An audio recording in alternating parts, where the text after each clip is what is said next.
여호수아라는 인물. 우리는 여호수아라는 인물을 오늘 이제 나누게, 여호수아는 앞으로 리더십 끝날 때까지 한 서너 번 나올 거예요. 오늘은 특별한 여호수아의 부분에 있어서의 영향력에 대해서 같이 나눌 거예요. 오늘 짧게 끝날 수도 있어요. Power of influence.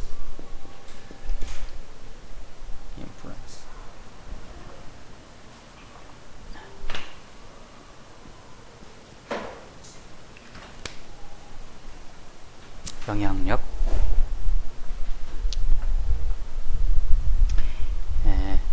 일단 여호수아 하면 딱 떠오르는 그 코드는 뭘까요? 여호수아 딱 하면 모세의 우리 보통 시다라고 하죠. 시다? 어? 후계자. 모세의 시다.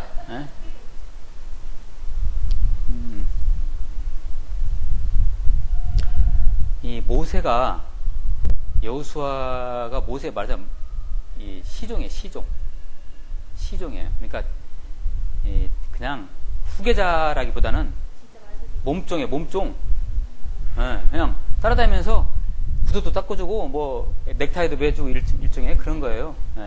그러면서 모세가 하는 것을 옆에서 보고 그 여호와라는 그분이 이 리더인 모세를 통해서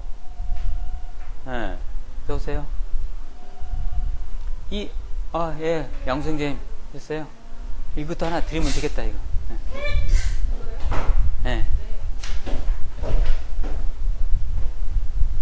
그 여호수아가 모세를 통해서 여호와 하나님이 역사하심을 목도로 하면서 그때 이 여호수아가 서서히 뭔가 이렇게 모세의 후계자로 잠입되기 시작하는 거예요, 이제. 이게 뭐지 하면서. 그러면서 이제 마지막 부분에 와서 모세도 아마 자기 후계자로 생각 안 했을지 몰라요. 이따 말씀에 나와요. 내가 너를 내 후계자로 삼다. 너한테 내가 바통을 넘겨준다. 라고 하면서 이제 여호수아에게 넘겨준 거죠. 근데 여호수아는요, 여호수아 하면 우리가 출애굽기 17장에 보면 아말렉 전투 유명하잖아요. 아말렉 전투에서 여호수아가 최전방에 나가서 싸웠잖아요. 그러면 여호수아는 용맹한 장수라고 생각할 수 있잖아요. 어때요? 그러나 전혀 그렇잖아요. 아주 착하고 성실하고 때로는 소심하면서 그냥 자기에게 주어진, 자기가 창의력으로 뭐 하는 게 아니고 자기에게 주어진 것을 그냥 성실하게 감당하는 그런 사람이에요. 그리고 이 시대로 말하면 학자예요. 학자. 그러니까 고등학교로 얘기하면 이과가 아니고 문과예요. 그런 사람이 여호수아예요. 근데 이 여호수아가 어떻게 해서 이렇게 그 이스라엘 백성들을 이끌고 마지막 그 하나님의 인도하심에 가나안 정점을 딱 찍었는지 정말 우리는 이게 미스테리라는 거죠. 왜 하나님은 모세를 끝까지 그 가나안 땅으로 인도를 못했는가? 아니, 모세는 하나님으로부터 인도를 받을 때 뭐예요? 홍해가 갈라지고 그러죠? 홍해가 갈라지는 그런 어마어마한 역사를 하고 이렇게 했는데 왜 모세는 너 여기까지다. 너는 느보산에서 그냥 쉬어라. 그렇게 하고 여호수아로 넘겨줬는지 우리는 알 수가 없죠. 아무튼 그 가나안 땅 정복 전쟁, 어떻게 보면 모세가 치렀으면 더 잘 치렀을 모를 그 가나안 땅 정복 전쟁을 왜 여호수아에게 맡겼을까요? 우리는 여기에서 여호수아의 어떤 리더십을 발견할 수가 있는 거죠. 그리고 또 한 가지는, 우리가 이스라엘 백성들을 갖다가 우리가 지칭할 때 모세가 이끈 그때의 그 세대를 출애굽 세대라고 얘기해요. 이 사람들도 볼만하죠. 아주 그냥 그 성격이. 왜냐하면 애굽의 맛을 봐서 그래요. 자꾸 이게 출애굽 하면서 뭐라고 해요? 모세한테 다시 돌아가자. 그럴만도 하죠. 430년 동안 거기서 살았으니까 다시 돌아가자 하는데 그게 이제 출애굽 세대예요. 근데 여호수아와 함께 가나안 정복 전쟁으로 들어간 세대는 만나 세대라고 해요. 광야에서 만나의 체험을 한 그 세대, 그때 태어난 세대예요. 만나 세대. 그 만나 세대도 만만치 않거든요, 이게. 이제 말하자면 어떻게 보면 이 만나 세대가 교만하고 말이죠, 얘네들도. 뭐 당연히 믿는 것처럼 생각하고 그런 세대인데, 이 세대를 어떻게 여호수아가 잘 이끌어서 가나안 땅으로 들어갔는지, 이런 것들을 우리가 눈여겨볼 필요가 있어요. 그 서론격으로 오늘 영향력의 법칙에 대해서 리더십의 본질 중에서 영향력 법칙을 우리 나누고자 합니다. 자, 말씀을 하나 찾아본다. 민수기 13장 2절 말씀.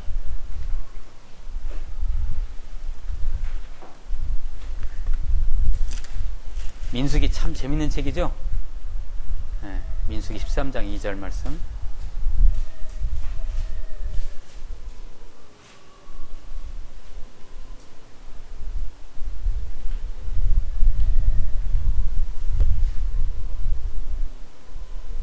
같이 읽어봅니다. 시작.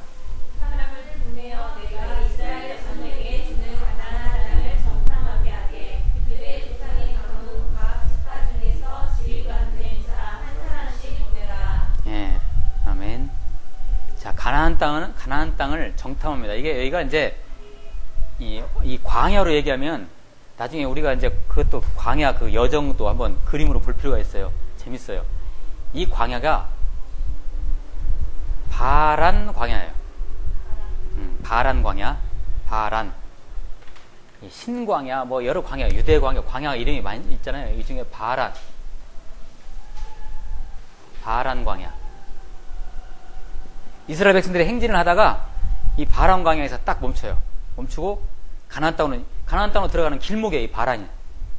여기서 들어가면 서서히 걸어도 늦게 걸어도 2주면 그 가나안 땅으로 들어가는 길목이에요. 바란이. 거기에 딱 멈추고 모세가 자, 우리가 잠깐 여기에 들어가기 전에 우리가 정탐을 하자. 그래서 각 12지파, 이스라엘 12지파에 한 사람씩 뽑아라. 그 12지파 중에 다 수석이에요, 수석. 그 중에 이제 여호수아 지파가 어떤 지파일까요? 혹시 아세요? 자, 그럼 내 힌트를 줄게요. 보지 마시고. 자, 여호수아 성품이 어땠다겠어요? 상당히 성실하고 착하고 아주 그냥 자기 맡긴 일 있으면 충실히 하는 그 피를 가진 조상 누가 있어요? 12지파 중에서. 유다? 유다가 그런 사람 아니죠. 에브라임이 알고 계시잖아요. 양생제님은. 에브라임 위에 아빠가 누구예요? 요셉. 요셉이라는 사람이, 요셉이 착한 사람이잖아요. 그 둘째 아들 에브라임 지파예요. 이 여호수아가. 그러니까 요셉 피가 들어있는 거죠. 에브라임 지파. 에브라임 지파의 대표로 여호수아가 뽑혔고, 그 다음에 유다 지파에서는 갈렙이 뽑혔고. 근데 이 갈렙은요, 잠깐 딴 얘기인데, 갈렙이라는 사람은 이방인이에요. 근데 유다 지파에 속해 있는 거예요. 이방인 피가 있는 사람인데 유다 지파에. 그 출애굽할 때 지금 개역개정판도 그렇게 나오나요? 중단 잡족 이렇게 되거든요. 그러니까 출애굽할 때 히브리인들, 그러니까 이스라엘 민족만 나온 게 아니고요. 그 애굽 생활할 때 이스라엘 민족과 같이 버무렸던 사람도 있죠. 그러한 이방인들 결혼 관계를 맺었다든지 그들의 서로 이런 관계를 맺은 사람들도 같이 나와요. 그게 이제 그 중다한 잡족이라고 나와요. 많이 모여있는 중다한 잡족. 그들과 함께 나왔어요. 출애굽할 때. 그 중에 이 갈렙이 거기에 속해요. 갈렙이 피가. 근데 유다지파예요, 어쨌든. 자, 근데 이제 뽑혀서 나와서 12사람이 지금 정탐을 하러 들어갔었잖아요. 근데 어떻게 똑같은 걸 보고 왔는데, 10지파 사람들은, 이거 우리는 가니까 거기 완전히 메뚜기다, 이거. 근데 이 두 사람은, 여호수아와 갈렙은, 그들은 우리의 밥이다. 이 개정판에는 뭐라고 나와 있어요? 그게? 밥이 아니고, 이제, 우리의 먹이라고 나와 있죠? 먹이는 좀 힘이 좀 떨어져. 밥이 훨씬 나아. 그죠? 너희들은 우리의 밥이야. 그래야지. 우리의 밥이다. 어떻게 이렇게 됐을까요? 응? 어떻게 이렇게 차이가 났을까요, 근데? 뭐 답은 뻔하죠. 이 여호수아 갈렙은 이 영적인 눈이 열어진 사람들이에요. 그래서 하나님의 약속을 붙들고 있는 거죠. 분명히 우리 하나님께서 가나안 땅 어떻게 한다 했어요? 그 적과 꿀이 흐르는 땅을 너희들에게 주겠다 그랬잖아요. 예. 그 약속을 믿은 거죠. 두 사람은. 그 두 사람도 봤을 때 가슴 안 떨렸겠어요? 예?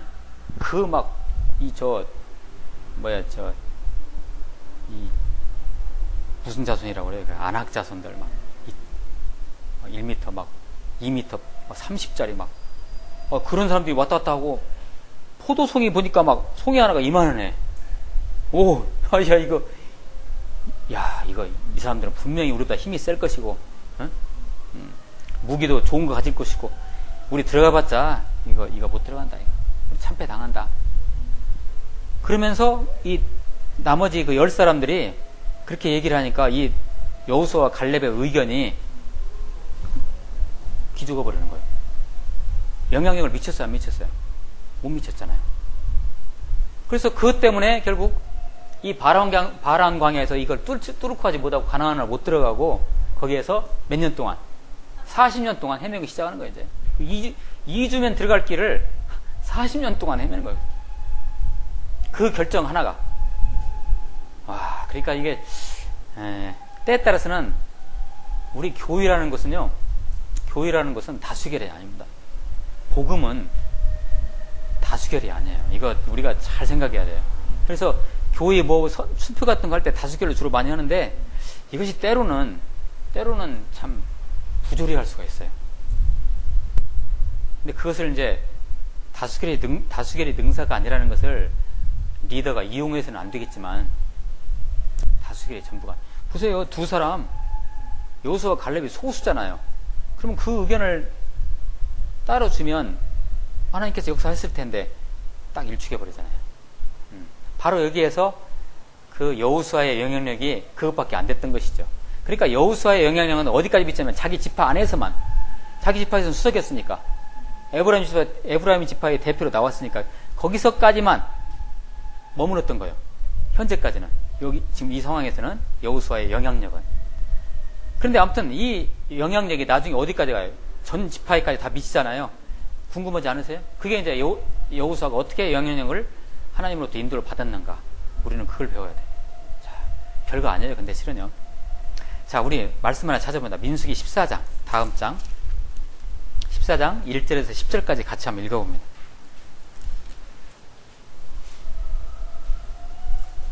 민수기는, 이게 왜 민수기예요? 민수기. 여기 이름 잘못 우리 여자 이름 민숙. 그리고 뭐 민수기 부를 때 민수기 그러잖아요. 응? 민수기 넘버 수. 사람 백성의 수를 센다는 이제 백성 민자 숫자 해가지고 민수기인데 실은 사람 수를 민수기 처음 부분에 한번 계수를 하고 그 다음에 끝부분에 가서 또 계수하거든요. 그런데 인구가 안 늘어나요. 많이 죽었다는 얘기죠. 없어지고.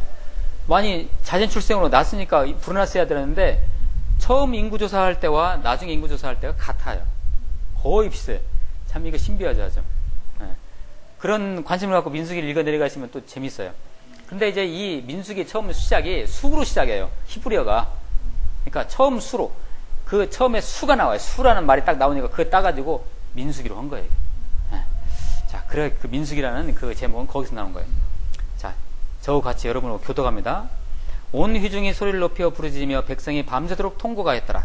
이스라엘 자손이 다 모세와 아론을 원망하며 온 회중이 그들에게 이르되 우리가 애굽 땅에서 죽었거나 이 광야에서 죽었으면 좋았을 것을 어찌하여 여호와가 우리를 그 땅으로 인도하여 칼에 쓰러지게 하려 하는가? 우리 처자가 사로잡히리니 애굽으로 돌아가는 것이 낫지 아니하랴.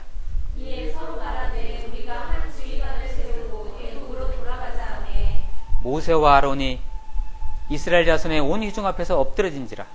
그날을 장담한 자 중 내 아들 여호수아와 여분의 아들 갈렙이 자기들의 옷을 찢고 이스라엘 자손의 온 회중에게 말하여 이르되 우리가 두루 다니며 정탐한 땅은 심히 아름다운 땅이라. 여호와께서 우리를 기뻐하시면 우리를 그 땅으로 인도하여 주시고 그 땅을 우리에게 주시리라. 이는 과연 적과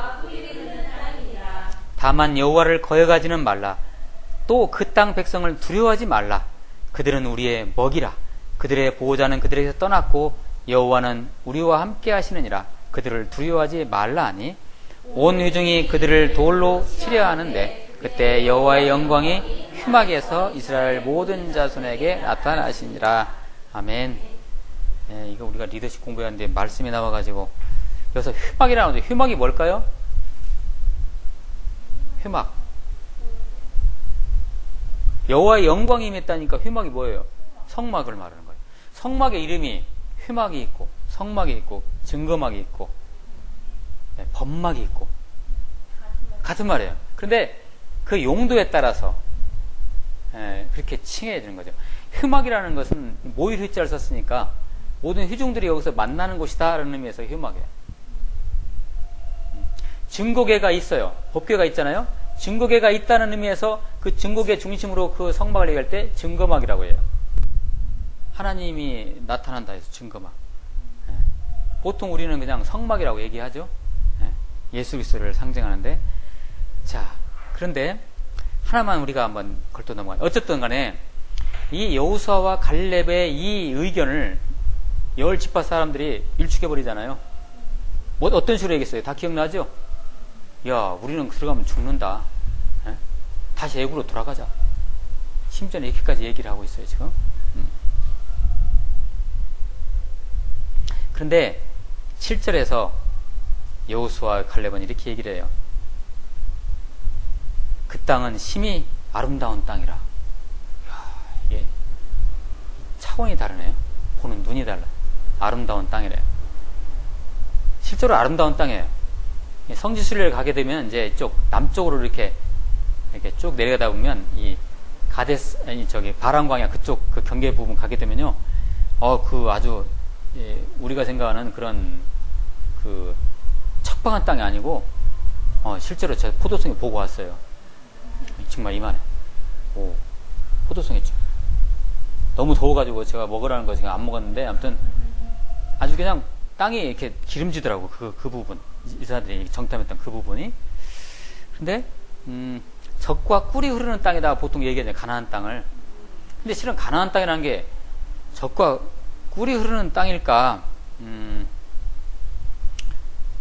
물론 그런 부분도 있겠죠. 가나안 땅 안에. 젖과 꿀이 흐른다는 의미가 뭘까요, 이건? 근데 그렇죠. 풍요로운 땅이라는 거죠. 궁극적으로는 예수 그리스도가 탄생한 땅이기 때문에 젖과 꿀이 흐르는 땅이죠. 그런 의미에서. 근데 젖이라는 것은 소에서 나오죠. 양과 소에서. 그러면 젖을 만들려면 뭐가 필요해? 풀이 필요하죠.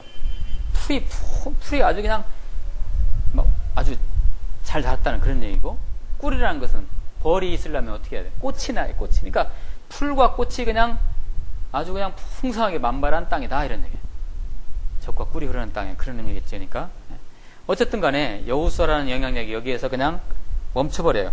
참 아쉽죠, 아주.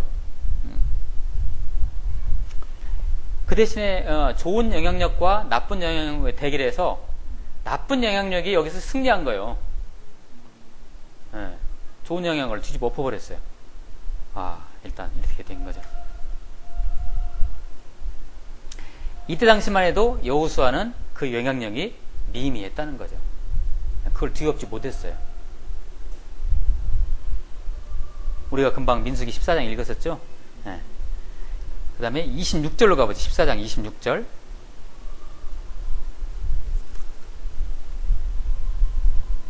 (26절에서) 31절까지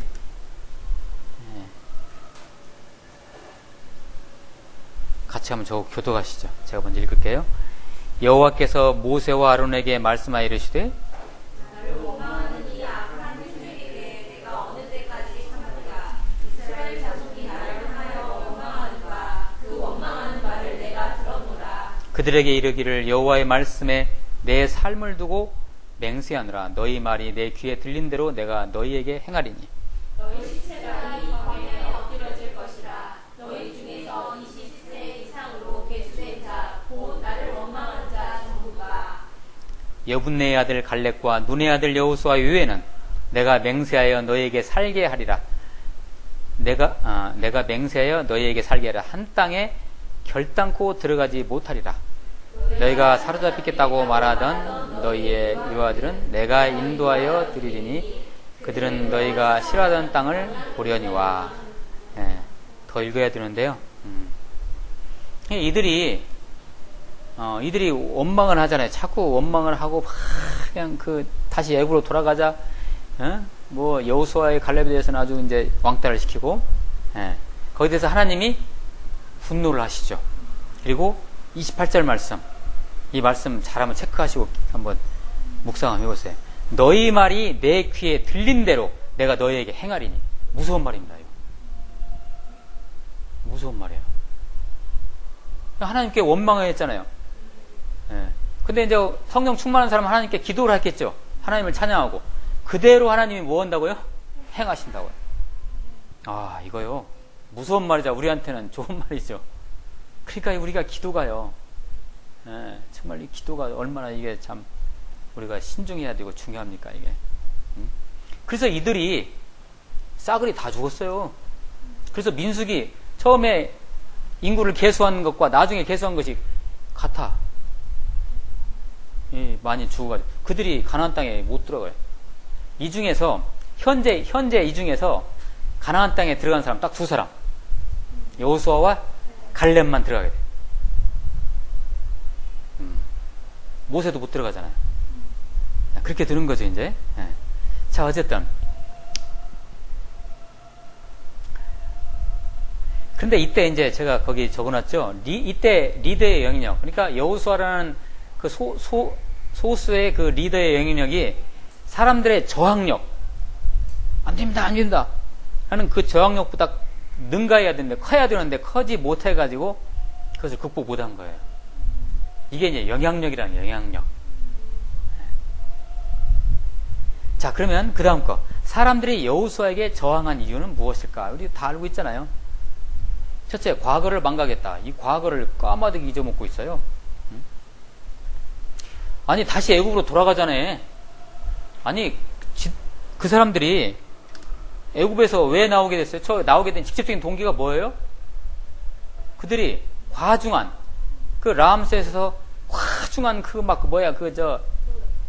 노역을 하고 막 힘들게 하니까 하나님 우리 도와주세요. 하나님께서 그 시름소리 들으시고 꺼내주신 거 아니에요? 직접적인 것은. 물론 계획 속에서 하는 것이지만. 근데 정신을 못 차리는 거예요. 그런 애국을 다시 들어가자는 거예요.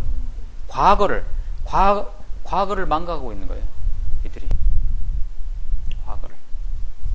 참 우리 얘기 같아요. 어떻게 보면요. 출애굽기 1장 14절 같이 한번 찾아보죠.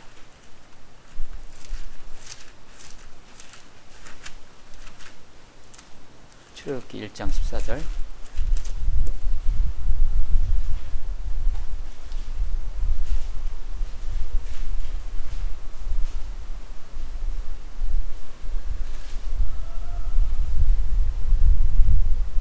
시작.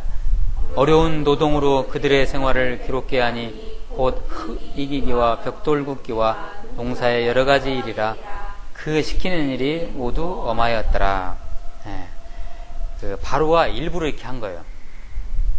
그러니까 요셉 시절 때의 바로는 힉소스죠. 힉소스족은요, 히브리족과 피가 비슷해요. 그래서 동질성을 느껴가지고 요셉 식구들한테 잘해줬잖아요. 근데 이 왕조가 바뀌어요. 바로가 다른 족, 그러니까 다른 바로가 왕조가 바뀌면서 이게 질투를 하는 거예요. 이 민족에 대해서. 그래서 이렇게 과도한 노동을 시키고 막 이렇게 핍박을 하는 거죠, 말하자면. 근데 그런 과거를 잊어버리고 다시 애국으로 돌아가자는 거죠. 말이 안 되는 거예요. 두 번째는 이들이 현재에 만족했다는 거죠.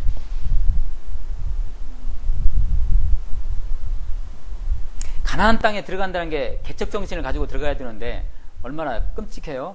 껄쩍지근하죠. 그러니까 그냥 현실에 대충 우리가 현실과 타협을 하자, 이런 얘기예요. 아주 이게 선교적인 관점에서는 참 선교에 적이 드는 생각들이에요. 이게 현재에 만족하는 거예요. 성령인도 못 받으니까 이렇게 하는 거예요. 선교에 등한시하고 선교를 못하는 교회들 보면 그 어떤 현실적인 것에 굉장히 몰입을 하고 만족을 해요. 성도들의 복지, 말은 좋지요. 성도들의 복지, 뭐 취미생활, 뭐 이런 것에 이렇게 막 신경 써. 멀리 못 보는 거예요. 하나님의 역사가 지금 예수 그리스도의 역사가 어떻게 흐르고 있는지를 못 보는 것이죠. 물론 그것도 중요하겠지만 현재에 만족하다 보면 그 하나님의 그 궁극적인 데스티네이션, 목적지를 못 보는 거예요. 그랬다는 거죠. 세 번째, 그들은 미래를 두려워했다는 거죠. 여호수아와 갈렙은 미래를 보되 어떻게 봤어요? 하나님의 약속을 붙들고 미래를 봤으니까 그건 우리의 밥이다, 우리 땅이다, 우리의 먹이다라고 얘기했지만 나머지는 그걸 갖다가 못 본 거죠. 하나님의 그 약속을 잡지를 못한 거예요. 그냥 인간적으로, 가시적으로 그 땅은 어려운 땅, 그 땅은 귀굴이 장대한 안악자성이 사는 땅, 우리 가면 우리가 깨지는 땅, 이런 식으로만 보는 거, 현실적으로만. 하나님의 약속을 등한시하고 미래를 그래 두려워했던 거야. 우리 들어가면 안 된다. 보통 우리 사람들은 그러잖아요. 미래를 다 두려워하잖아요. 저도 실은 그러거든요. 실은요. 저는 변화를 엄청 싫어해요. 뭔가 이렇게 뭐 변화한다는 자체가 두려워해요. 그냥 귀찮은 거예요. 그냥. 그런데 복음은 그렇지는 않아요. 생명은요, 때에 따라서는 과감하게 들어가요. 그냥 하나님의 약속 붙들고. 자, 어때 이런 상황 속에서 사람들이 여호수아를 신뢰하지 못하고 저항하면서 결국 이것은 이런 가나안 정복 전쟁의 그 계획은 여기서 실패로 돌아가요. 우리는 않는다. 다시 이렇게 해서 그 후 40년이 지나 40년 동안 광야를 헤매죠. 이제 여호수아가 다시 시도를 합니다. 이제 그때 이들은 여호수아를 따라요. 그때는 이제 여호수아가 그 40년이 흐른 후에는 여호수아가 아주 영향력이 강한 사람으로, 그런 리더로 변해 있었던 것이죠. 그때 마지막에 모세가 또 여호수아에게 이제 말하자면 인계를 해줬고, 그것이 모든 잘 맞물려져 가지고 결국은 그 영향력을 가지고 다음과 같은 그 가나안 정복이라는 그런 결실을 얻게 된다는 것이죠. 자, 그러면 이제 마무리하는 과정에서 여호수아의 영향력이 급상승한 비결은 무엇이었을까요? 제가 초두에 말씀드렸죠. 이 사람의 성품 듬듬이에요. 착함, 성실성. 자, 첫 번째, 여호수아가 옳았기 때문이다. 여호수아가 하나님의 약속을 붙드는 그것이 결국은 정의의 정의. 그것이 하나님의 길이에요. 끝까지 40년 동안을 고수하면서 기다렸던 것이죠. 때가 되니까 하나님께서 그 길을 열어주신 거예요. 우리 같았으면 그 10지파가 반대를 했으면 우리는 쉽게 이렇게 생각할 수 있잖아요. 좌절돼가지고 나도 여호수아 스스로도 포기할 수도 있잖아요. 포기 않고 그걸 가지고 있어요. 그대로. 때가 돼서 리더로서의 영향력이 하나님께서 영향력을 키워주셨고 때가 되니까 그것이 열어지고 드디어 요단강 건너 정복전쟁을 하게 되는 거예요. 느보산이라는 곳은, 자, 이게 지금 요단강이고 요단강 밑에 이게 사해죠. 사해. 지금 여기서 40년 동안 막 헤매다가 이들이 이렇게 해서 여기 와 있어요. 요단강 동편. 요단강 동편에. 가나안 땅은 여기 있잖아요. 가나안 땅 여기 있는데 요단강을 건너야 하잖아요. 이제 여기에 이제 느보산이 있어요. 느보산에서 모세와 세이 굿바이를 해요. 그래서 모세가 자, 너희들 이제 건너가라 하고, 그 이스라엘 백성들이 딱 건너갔는데 모세가 촥 손을 흔들고 느보산에서 혼자만 남아요. 다 건너가는. 그때 모세의 심정이 어땠을까요? 갈 수도 있었잖아요. 가지 말아야겠으니까 아무튼 거기서 그냥 멈추는 거예요. 모세는 거기까지. 근데 모세가 거기서 죽었는데 모세의 무덤이 없네, 지금요. 모세의 무덤이. 그래서 이제 이스라엘 백성들은, 유대인들은 모세가 승천했다, 그렇게 믿고 있어요. 그건 뭐 우리가 이제 그건 뭐 그냥 그런 얘기가 있는 것이죠. 자, 첫째 여호수아가 그러면 여호수아가 그 옳음, 하나님의 정의를 끝까지 하나님의 진리를 붙들고 계속 있었는데 그 비결이 뭐냐? 첫째, 기도다. 자, 여호수아는 이런 기도를 한 사람. 출애굽기 33장을 보자. 출애굽기 33장 11절. 아주 저는 참 청년 시절에 이 말씀이 굉장히 마음에 들었어요. 출애굽기 33장 11절 말씀 같이 읽습니다. 시작. 사람이 자기의 친구와 이야기함 같이 여호와께서는 모세와 대면하여 말씀하시며 모세는 진으로 돌아오나 눈의 아들 젊은 수종자 여호수아는 휘막을 떠나지 아니하니라. 아멘. 모세 담임 목사님보다 더 기도 오래 한 거예요. 그러니까 그 모세는 딱 기도 마치고 자 여호수아 잘해야 하고 떠나는데 끝까지 여호수아는 거기서 더 기도하는 거예요. 기도. 저도 평신도 시절에 담임 목사님보다 더 오래 했는데 기도. 담임 목사님 나가시고 끝까지 저는 남아지고 새벽 기도할 때. 여호수아가 이런 사람이에요. 더 하나님 앞에 더 아리고 쪼아리고. 그 다음에 순종. 이 요셉의 후손이라고 했잖아요. 여호수아가. 에브라임 지파. 여호수아는 종이자 전사의 리더로 하나님께 순종했다. 참 순종하는 마음을 가지고 나갔다. 세 번째는 믿음이었다. 여호수아가 이 용기가 있는 사람이 아니죠. 그러죠? 아니 요셉의 피를 이어받은 사람들은 이렇게 용감한다는 게 이렇게 쉬운 일이 아닐 거예요. 그죠? 좀 소심할 수도 있고 조용조용하고. 그런데 여호수아가 그 용기가 나올 수 있던 것이 뭘까?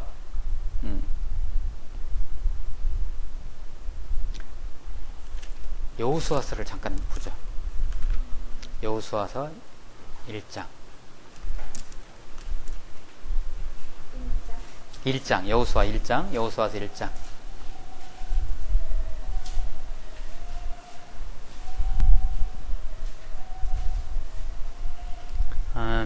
모세로부터 이스라엘 백성들의 인도를 인계받은 여호수아는 밤새 떨고 있어요, 지금. 이런 사람이에요, 여호수아가. 용맹한 장수가 아니라니까요. 발발발 떨고 있어요, 지금. 이거 어떻게 해야 되나 하고 막 소심해가지고 잠도 안 왔을 거예요. 그때 여호수아 1장 부분에서 그 내용이 나와요. 이 여호와 하나님께서 직접 여호수아에게 여호수아를 위로해 주시는 말씀이 나오는데 6절 제가 읽어볼게요. 강하고 담대하라. 너는 내가 그들의 조상에게 맹세하여 그들에게 주리라 한 땅을 이 백성에게 차지하게 하리라. 7절 오직 강하고 극히 담대하여. 계속 하나님이 뭐라고 해요? 강하고 담대하라, 강하고 담대하라. 계속 그러잖아요, 지금. 여호수아한테. 9절 같이 한번 읽어보자. 9절 시작. 내가 내게 명령한 것이 아니냐. 강하고 담대하라. 두려워하지 말며 놀라지 말라. 내가 어디로 가든지 내 하나님 여호와가 너와 함께하느니라 하시니라. 예, 아멘. 좀 이상하지 않아요? 왜냐하면 바람 광야에서 정탐했을 때 여호수아가 뭐라고 했어요? 저들은 우리가 바벨하게 했잖아요. 근데 여기서 왜 그러냐고요, 지금 여호수아가 막상 거기 들어가는데. 가나안 땅으로 들어갔는데 지금 여호수아가 왜 그래요? 지금 이런 사람이에요. 그런데 그것을요 믿음으로 극복하는 거예요, 지금. 참 이게 여호수아 리더십이에요. 자기 자신이 그걸 극복해야. 자, 그 다음에 이제 헌신. 이 헌신은 제가 찾기로는 이것이 이제 조금 여러분들이 한번 해석을 해보세요. 저는 이것을 이제 헌신이라고 이렇게 봤는데, 출애굽기 17장 그 유명한 아멜렉과의 전투. 출애굽기 17장 8절에서 16절 말씀.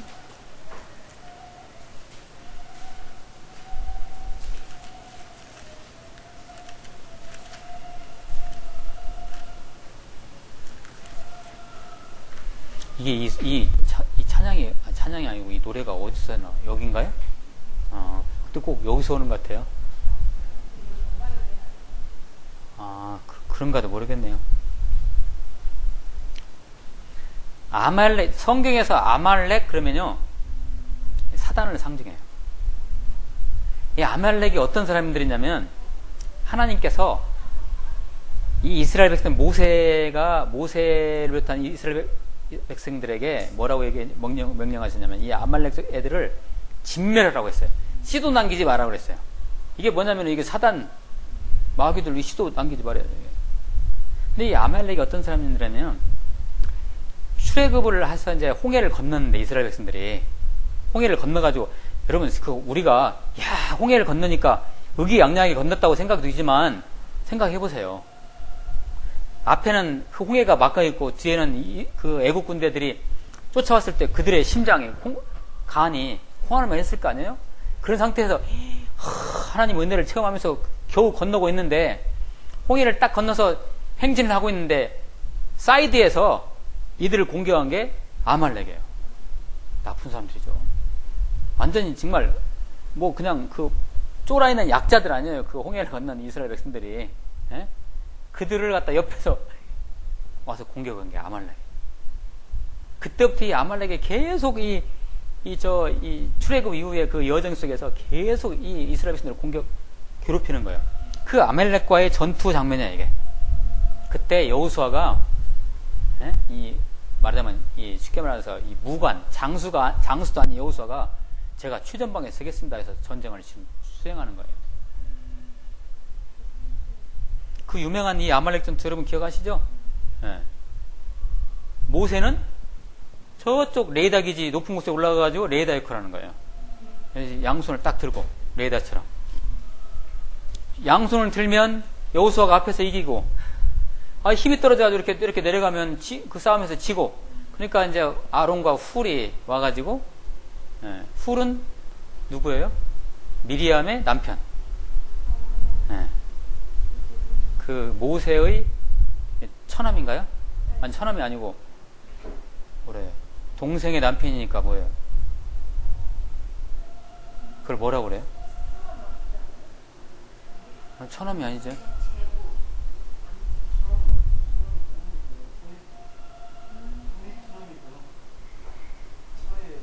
아니. 아론은 모세의 형이고, 훌은 미리암의 남편이니까, 미리암이 모세의 여동생이잖아요. 여동생의 남편이니까.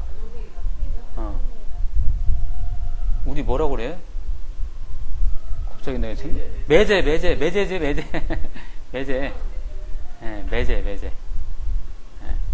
그러니까 아론과 훌이 옆에서 딱 들어주니. 그래서 그 전쟁을 아주 멋지게 승리를 하죠.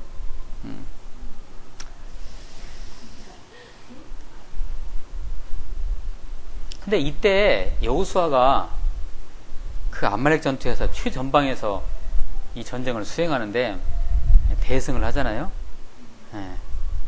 이런 태도들이 아주 참 그 어떤 그런 헌신의 태도, 여호수아의. 그 다음에 끝으로 한 가지 이제 협력, 하나님과의 협력한다. 이것은 뭐 우리가 그냥 상식적으로 알 수 있는 것이고요. 하나님과 함께 했으니까. 자, 큰 두 번째로 이제, 그러면 여호수아의 영향력이 급상승한 비결이 뭘까? 두 번째, 여호수아가 모세와 좋은 관계를 맺었기 때문이다. 신명기 31장으로 갑니다. 31장 7절.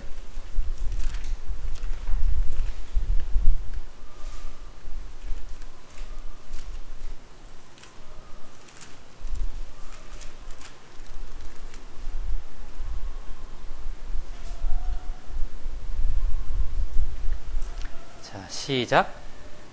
모세가 여호수아를 불러 온 이스라엘의 목전에서 그에게 이르되 너는 강하고 담대하라. 너는 이 백성을 거느리고 여호와께서 그들의 조상에게 주리라고 맹세하신 땅에 들어가서 그들에게 땅을 차지하게 하라. 아멘. 드디어 모세가 여호수아에게 자기의 후계권을 넘겨주는 장면이에요. 근데 그 전에 이런 암시가 전혀 안 나와요. 그러니까 모세도 마음에 실은 여호수아를 마음에 두지는 않았을 것 같아요. 후계자라고. 절대 처음부터 준 게 아니에요. 딱 그 상대를 해보니까, 내가 내 시종으로 여호수아를 끌고 다녀보니까 놈이 쓸만해. 아, 괜찮아. 그러니까 막판에 가서 네가 해라 한 거예요, 이거. 그렇죠? 네. 자, 그때까지 여호수아가 모세 밑에서 어떻게 했길래 이렇게 됐는가? 그게 바로 여호수아의 어떤 리더로서의 그 영향력을 미치는 데 성장했던 어떤 그런 근거가 된다는 것. 그 여러 교회들이 그 후계 목사를 할 때요, 우리 교회도 앞으로 그렇게 했으면 좋겠어요.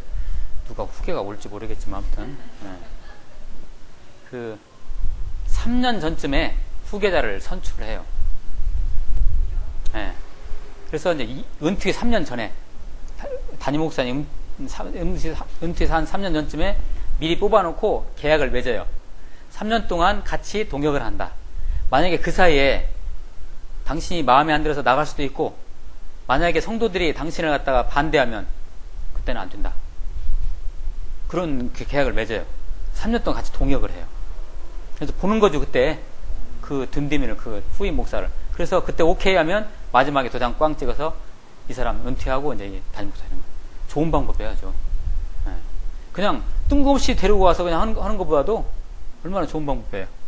네. 그래서 그게 지켜보는 거예요. 아마 여호수아는 모세와의 좋은 관계를 유지하면서 모세에게 신임을 얻었을 것이고, 그때 여호수아의 리더십이 출중하게 영향력이 컸을 거예요. 그 모세에게서 얼마나 많은 것을 배웠을까요? 그죠? 네, 모세 옆에 있으면서.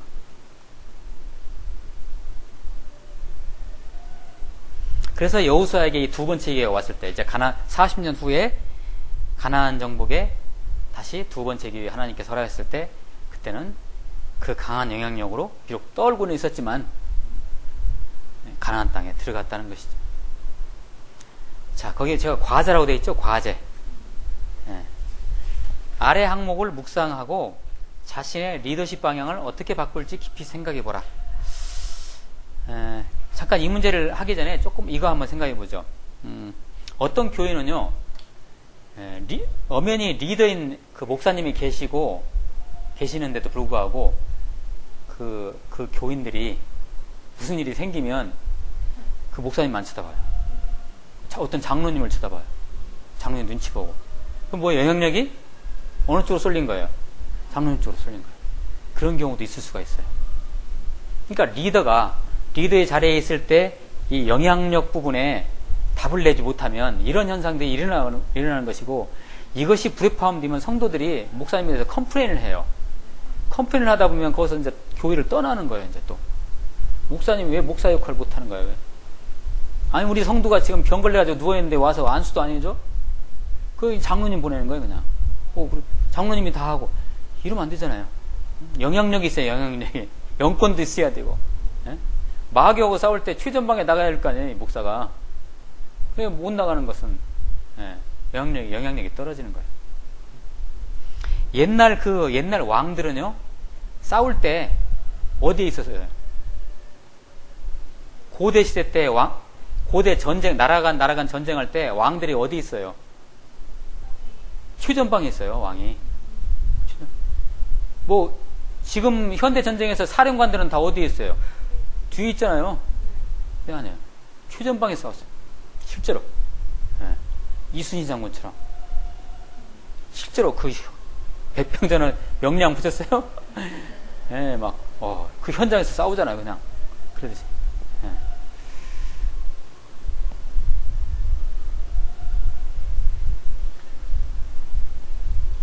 자, 첫째. 영향력이 높아지면 리더십이 높아진다. 예.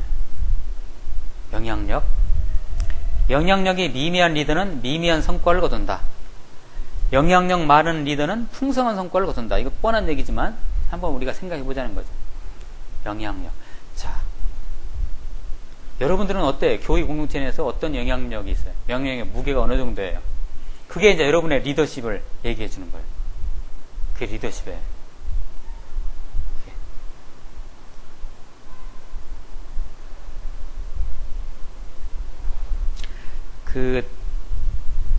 저는 명량이라는 영화를 봤어요.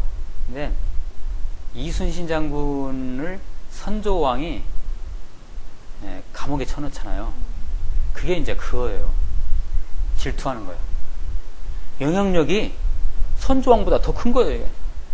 이건 한산 대첩 무슨 대첩 막 싸우는 족족 그냥 일본 사람들에게 말하자면 이순신이 신자가 신신자예요. 신신자. 정말 전쟁의 신인 거예요. 이순신이. 그러니까 선조가 나라가 위태한데 그 사이에 그 와중에 이순신을 감옥에 가둬버려요. 이게 지금 말이 안 되잖아요. 그때 원균이라는 사람이 모함했다는 말도 있고 그러잖아요. 네?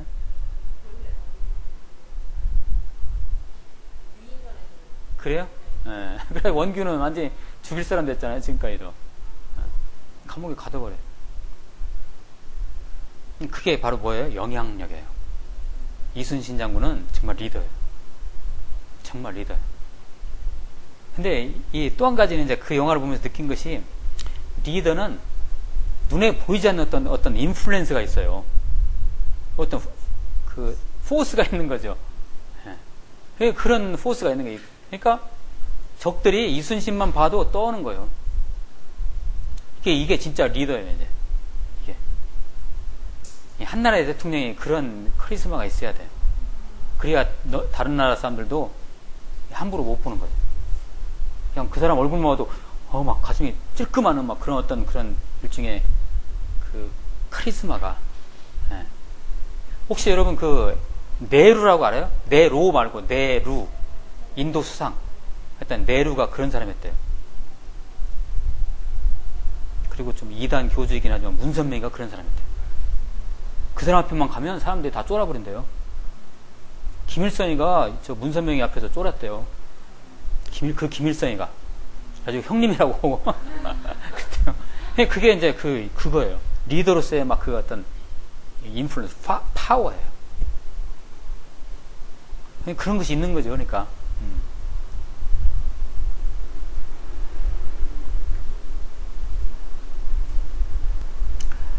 자, 이런 것들을 우리가 한번 생각할 필요가 있고, 이제 2번. 여호수아처럼 영향력을 높이려면 어떻게 해야 할까요? 내가 하고 있는 일이 하나님의 인도하심 속에 있는 옳은 일인가? 이걸 끝까지 붙드는 것이 이제 그 영향력을 이제 행사하는 것이겠죠. 현실과 타협하는 것이 아니고요. 당신들이 이끄는 사람들과의 관계를 개선해야 할까? 당신에게 옳은 길을 제시할 모세를 찾아야 할까? 영향력을 높이는 방법. 여러분들은 만약에 여러분들이 리더의 자리에 있다면 어떻게 생각하시겠어요, 이걸?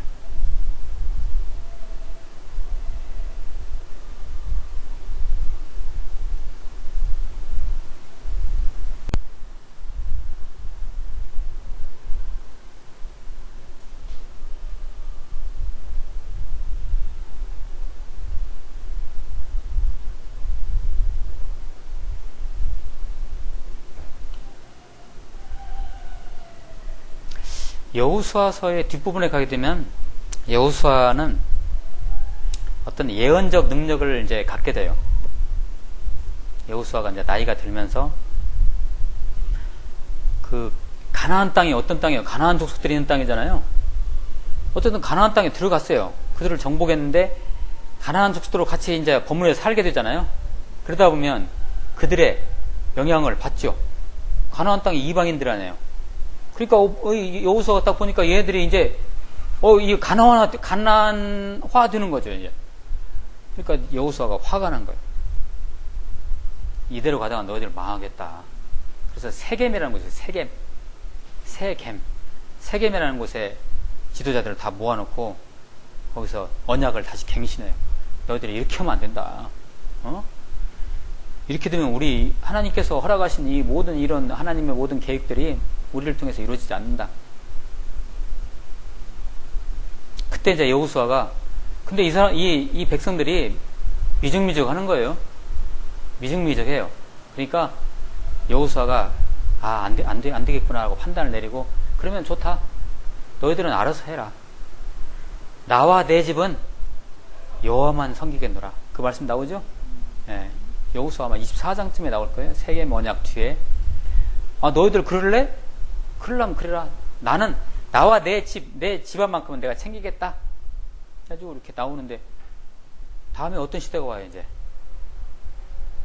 그래가지고 결국 이스라엘 백성들이 거기서 답을 못 내니까 사사시대가 오잖아요. 그래서 사사시대로 들어가는 거예요. 이게. 여호수아가 이제 거기에서 그 부분을 마무리를 못 해준 거예요. 나중에 이 부분은 우리가 다시 여호수아를 또 얘기할 때 나누게 될 거예요. 그 부분을 여호수아에게 있어서 섭섭한 리더십이에요. 사사시대가 오게 하면 안 되잖아요. 근데 이미 대세가 기울어진 거예요. 넘어갔어요.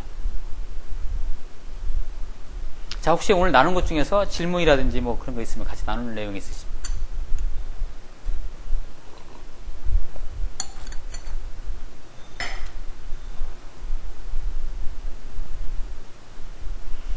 호세아란 말 있죠? 호세아. 같은 말이에요.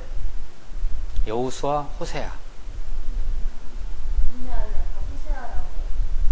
그렇죠? 네, 같은 말이에요. 호세아, 여호수아 같은 말.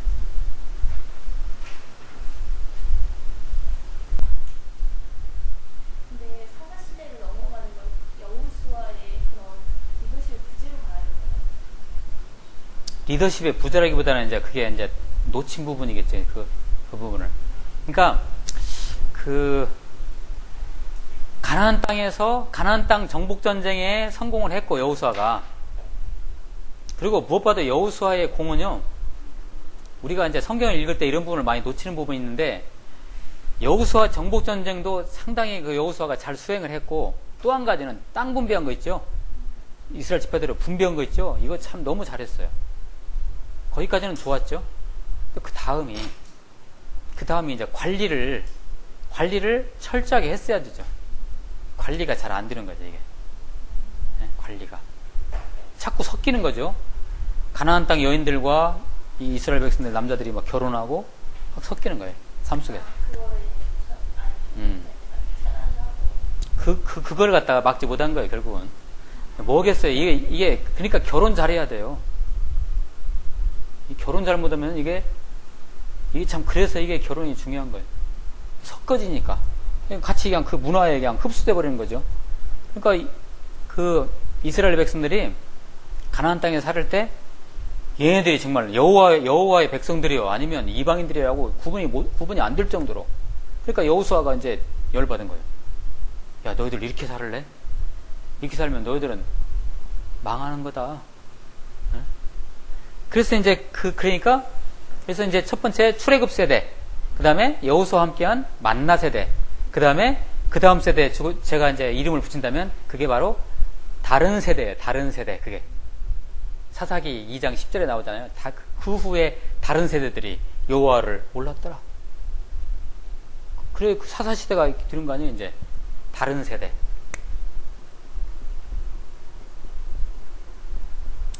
이걸 뭐 다음 세대라고. 다음 세대, 다른 세대.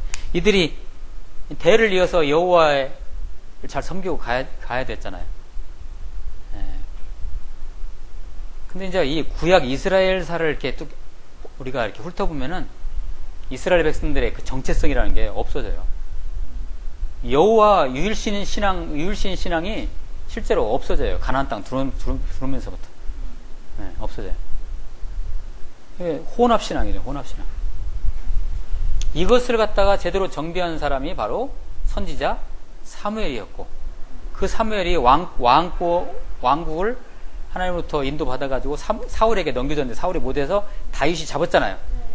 다윗 때 성전, 하나님의 성전이 만들어지는 게 이게 뭐예요? 여호와의 유일신 신앙으로 다시 회개하는 거예요. 솔로몬 때 성전을 짓잖아요. 거기까지 좋았죠. 그 다음 다시 왕국이 분열되면서 그들은 특히 북이스라엘은 어떻게 돼요? 산당을 짓고 송아지 숭배까지 나가고 그러죠? 다시 또 그렇게 하는, 가나안 땅으로 다시 그 가나안 족속들과의 관계된 것처럼 다시 회귀하는 거예요. 하나님께서 안 되겠다. 아수르 사용해서, 바벨론 사용해서 두 나라를 망하게 해버리죠. 징계하는 게 징계. 그러니까 이제 멀리 가면은 여호수아 시대까지 거슬러 올라가네, 이게. 여호수아가 그런 부분을 관리를 철저하게 못한 부분까지 책임을 굳이 얘기한다면 가나안 땅에서 그거 했어야 돼. 그러니까 그냥 제 인간적인 생각이에요. 여호수아가 너무나 사람의 성품이 좋고 강압적으로 안 하는 사람이기 때문에 그걸 하는데 좀 힘이 들지 않았는가. 가령 사도 바울이라든지 또는 뭐 모세만 같았어도, 모세가 그랬잖아요. 백성들이 막 불평해도 모세는 어떻게 했어요? 일축해버리고 자신의 리더의 영향력으로 덮어버렸잖아요. 그냥 갔잖아요. 근데 여호수아는 그렇게 못하는 거예요. 그러니까 좀 아쉬움이 있어. 그래도 어쨌든 하나님의 역사 속에서의 흐름은 그렇게 여호수아, 한 리더인 여호수아 그런 약간의 흠은 있었지만 하나님의 역사는 계속 흘러가고 있잖아요. 그때마다 또 하나님께서 세우시고 다시 뭐 넘어지지만 다시 세워주시고 인도하시고, 그렇게 계속 인도하셨던 거죠.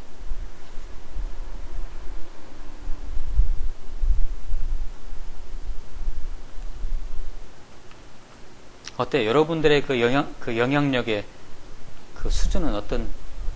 영향력.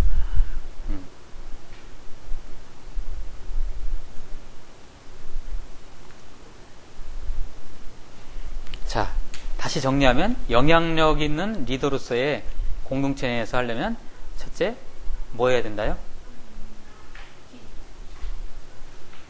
큰 타이틀이 뭐였어요? 하나님 편에서 항상 justice, 옳은 방향에서 항상 쓰고, 그죠? 네.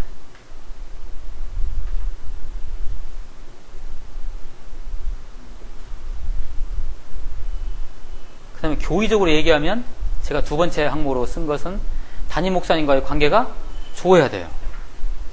거기서 리더십이, 평신도 리더십이 거기서 생겨나는 거예요. 예. 담임 목사님하고 먼 사람들은 절대로 이 교회 안에서 리더십이 안 생겨나요. 여호수아가 그랬다는 거지, 말하자. 담임 목사님 졸졸 따라다니는 사람들은 이제 가만히만 있어도 리더십 생겨나지. 그냥 그 영적인 거 다 영향 같이 거기서 받고 뭐 이렇게 배우고 안 그러겠어요?